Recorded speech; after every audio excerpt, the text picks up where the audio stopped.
السلام علیکم ورحمۃ اللہ وبرکاتہ۔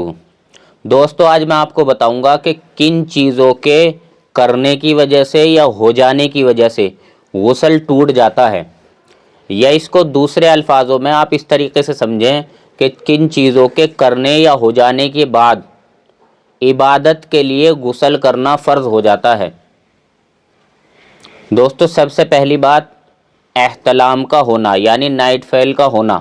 اگر کسی آدمی یا مرد کو احتلام ہو گیا، رات میں سو رہے تھے اور احتلام ہو گیا، تو اس صورت میں بھی غسل ٹوٹ جائے گا۔ عبادت کے لیے اس کو غسل کرنا فرض ہے۔ ہاں، یہ بات بھی سمجھ لیں کہ اگر کسی نے رات کو خواب دیکھا اور احتلام نہیں ہوا، نائٹ فیل نہیں ہوا، تو اس صورت میں اس پر غسل فرض نہیں ہے۔ اور اگر کسی نے رات میں خواب نہیں دیکھا اور احتلام ہو گیا تو اب بھی اس پر غسل فرض ہے۔ تو دوستو، یہ بات سمجھ لیں، اصل نائٹ فیل اور احتلام کا ہونا ہے۔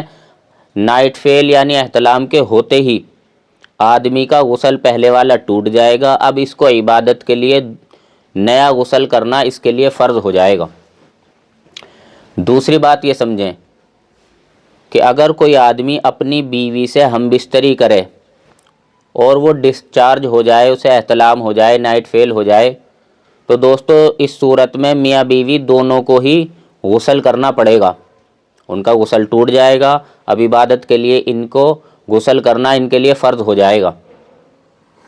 اور اگر انہوں نے شروعات ہی کی تھی اور انہیں ڈسچارج یہ نہیں ہوئے، نائٹ فیل نہیں ہوا، احتلام نہیں ہوا، تو دوستو اس صورت میں بھی، یعنی شروعات ہی کی تھی، کوئی بچہ جاگ گیا یا اسی طریقے سے کوئی دقت ہو گئی، کہیں جانا پڑ گیا، انہوں نے شروعات ہی کی تھی، تو دوستو اس صورت میں بھی اگرچہ انہیں انزال نہ ہو، نائٹ فیل نہ ہو، تب بھی ان کو غسل کرنا ان کے لیے فرض ہے۔ ان کا غسل ٹوٹ جائے گا، یعنی تھوڑی سی ہم بستری کرنے پر بھی غسل ٹوٹ جاتا ہے۔ اب عبادت کے لیے ان کو نیا غسل کرنا پڑے گا۔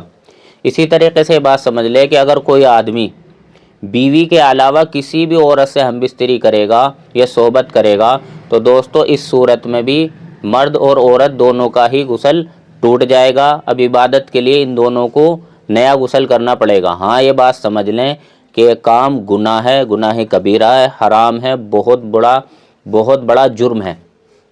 لیکن یہ بات مسئلہ سمجھانے کے لیے بات بتائی گئی کہ اگر کوئی آدمی اپنی بیوی کے علاوہ سے ہم بستری کرے تو دوستو اس صورت میں بھی آدمی کا اور عورت کا غسل ٹوٹ جائے گا۔ اسی طریقے سے تیسری بات یہ سمجھیں کہ اگر کوئی آدمی اپنے ہاتھوں سے ہی منی کو خارج کر لے، یعنی اپنی شہوت کو اپنے ہاتھوں کے ذریعے سے ہی کوئی آدمی پورا کر لے، تو دوستو اس صورت میں بھی اس آدمی کا غسل ٹوٹ جائے گا اور اسے عبادت کے لیے نیا غسل کرنا اس کے لیے فرض ہو جائے گا۔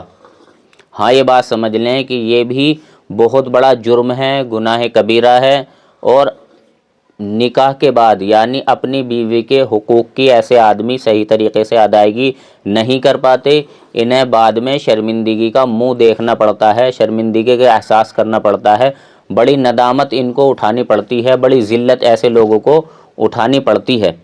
تو دوستو یہ مسئلہ سمجھانے کے لیے بات بتائی گئی کہ اگر کوئی آدمی اپنے ہاتھ سے منی خارج کرتا ہے، احتلام اپنے ہاتھوں کے ذریعے سے کرتا ہے، تو دوستو اس صورت میں بھی آدمی کا غسل ٹوٹ جائے گا۔ اب عبادت کے لیے اس کو نیا غسل کرنا اس کے لیے فرض ہے۔ نمبر 4، اگر عورت کو پیریڈز آ جائیں، یعنی حیض آ جائے، وہ کسی کو 2 دن، 4 دن، 5 دن، 10 دن آئے، تو دوستو اس صورت میں بھی اس عورت کا غسل ٹوٹ جاتا ہے۔ اب اسے عبادت کے لیے نیا غسل کرنا اس کے لیے فرض ہو جاتا ہے۔ اسی طریقے سے کسی عورت کے بچہ ہونے کے بعد جو خون آتا ہے، وہ 1 دن آئے، 2 دن آئے، 4 دن آئے، 5 دن آئے، 10 دن آئے، تو اس خون کے آ جانے کے بعد بھی عورت کا پہلے والا غسل ٹوٹ جاتا ہے۔ اب اس کو عبادت کے لیے نیا غسل کرنا اس کے لیے فرض ہو جاتا ہے۔ تو دوستو ان چیزوں سے عورت اور مردوں کا غسل ٹوٹ جاتا ہے۔ اور دوسرے الفاظ میں سمجھیں کہ اگر انہیں کوئی عبادت کرنی پڑے گی تو عبادت کرنے کے لیے ان کو نیا غسل کرنا ان کے لیے فرض ہے۔ اللہ تعالی ہم سب کو صحیح سمجھ کی توفیق نصیب فرمائے۔ وآخر دعوانا الحمدللہ رب العالمین۔